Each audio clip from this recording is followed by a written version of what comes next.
আমরা সবাই নিজের জীবন নিয়ে ব্যস্ত, নিজের কাজ, পরিবার, ভবিষ্যৎ, স্বপ্ন। কিন্তু একটা প্রশ্ন ভাবা দরকার, আমি শেষ কবে অন্য কারোর জন্য কিছু করেছি, যেখানে বিনিময়ে কিছুই পাইনি? অন্যের জন্য কিছু করা মানে বড় কিছু করা নয়, সবসময় টাকা বা বড় সাহায্য না, কখনো একটি হাসি, একটি সান্ত্বনার কথা, কাউকে সময় দেওয়া। এই ছোট ছোট কাজগুলি অনেক সময় কারো জীবনের অন্ধকারে আলো জ্বেলে দেয়। ভাবো, একবার যদি তুমি রাস্তায় কোনো বৃদ্ধ মানুষকে রাস্তা পার হতে সাহায্য করো, বা কোনো দরিদ্র শিশুকে একটি বই দাও, তার চোখের আনন্দটা কিন্তু তোমার ভেতরেও এক ধরনের শান্তি এনে দেবে।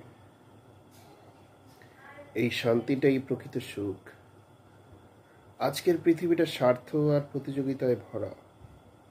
সবাই চায় আমি যেন এগিয়ে থাকি, কিন্তু যে মানুষটা অন্যের জন্য কিছু করতে জানে,